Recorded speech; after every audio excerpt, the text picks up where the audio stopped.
art versus science. So this guy, he represents my entire middle and high school careers. He teaches the text. From day one to the last day of school, we start at the beginning and we work our way through to the end. Doesn't matter what's going on in the world, doesn't matter what questions we raise or what interesting things we can bring to the course. He teaches the text, not the content.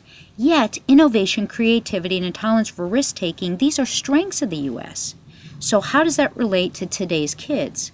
Well, first of all, let's recognize that those under 18 are actually the largest generation right now. They make up 36% of the total population. 31% of these kids are minorities. They're much more diverse than we as adults tend to be. What does that mean? They bring different background knowledge, different experiences. It's a huge paradigm shift for what we as teachers tend to expect in our classrooms. These kids have come of age along with the internet. This is huge. What it means is that they are used to being able to have information literally at their fingertips. The idea of having to wait for an adult to answer their questions or give them the information that will enable them to solve their problems is completely antithetical to their real world. Something engages their curiosity, they go and discover it. They want to learn more about butterflies, they go online, they go to Yahooligans, they go to any of the kids' sites and they look and find it out for themselves. Compare this to our experiences of having to go to the library and ask the librarian and look in the Dewey Decimal Card System and figure out what 4 or 5 books are available on butterflies, and that was all you had. Now they can literally go and look at butterfly migrations as they're happening in real time.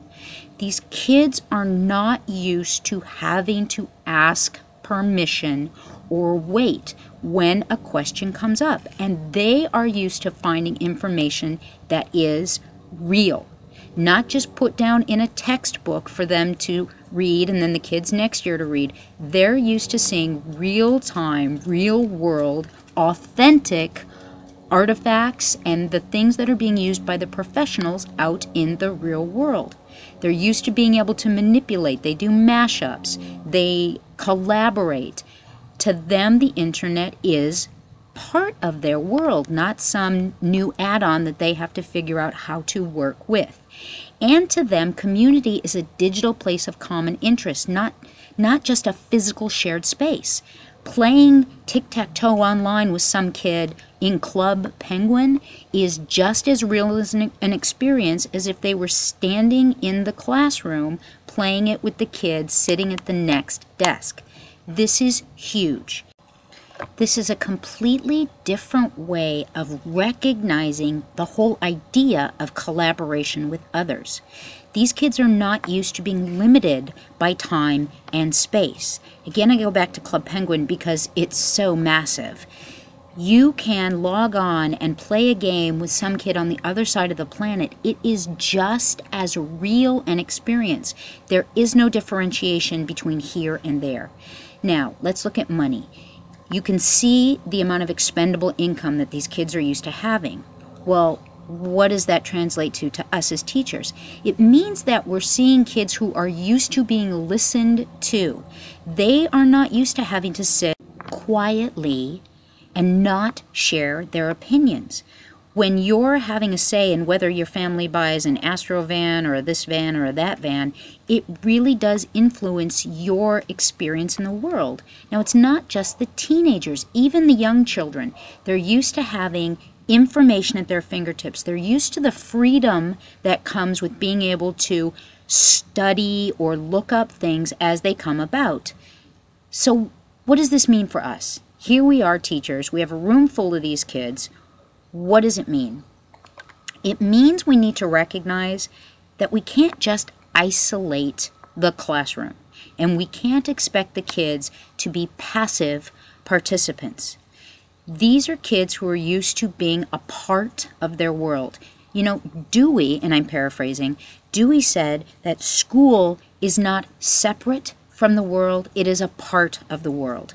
And we're living with kids who are used to being global citizens, whether that means playing games online with kids across the world, or reading blogs or sharing artwork or participating in a ThinkQuest competition. These are kids who recognize that they are global citizens. We as adults have to use that as we design curriculum. We cannot isolate the kids and isolate their thinking by focusing on only what the textbook says.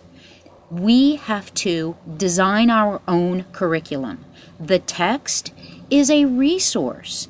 It is not the subject. You are the curriculum expert for your kids. You need to design curriculum that is rich and engaging and related to the kids and related to the real world and gives them the opportunity to be authentic participants in both the construction of their own knowledge and the world around them. Sounds great, but we're living in an age with scripted curriculum, right? It's designed by a curriculum designer in an office somewhere, so it's got to be better. It's teacher-proof.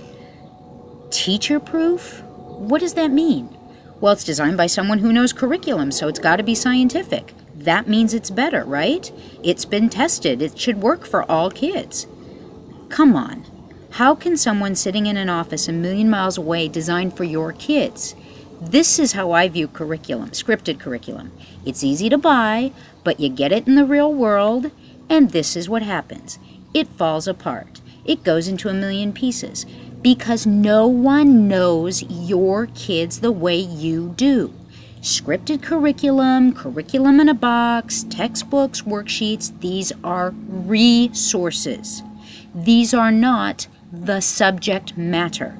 We as educators, teachers, administrators, principals, professionals, I don't care what your particular job is. We need to recognize that no one is better suited to serve our students than those of us who know them and work with them. How does that translate into the classroom? It means we have a lot of work to do.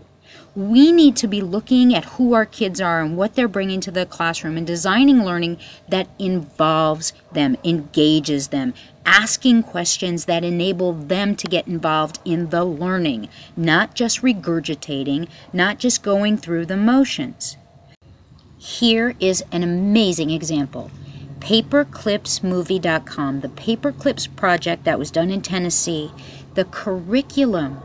The kids took over the curriculum and elevated this project from something that needed to just be done to get a little credit to something that literally took on a life of its own. At the very least, look at the website and listen to how the teachers describe their experience. Here is another project that's just amazing. You can still find out about this if you look up WashingtonPost.com, Black Residents Record Memories, it's still there. The high school went and did video and audio of these people who are 100 years old and learned what life was truly like 80, 90 years ago, something they could have never truly experienced from the books. Which leads me back to scripted curriculum. Scientifically designed, so it's got to be right. Right? Designing curriculum is not art versus science, not head versus heart. Designing great, rich, personalized, meaningful curriculum is an art and a science, the two blended together.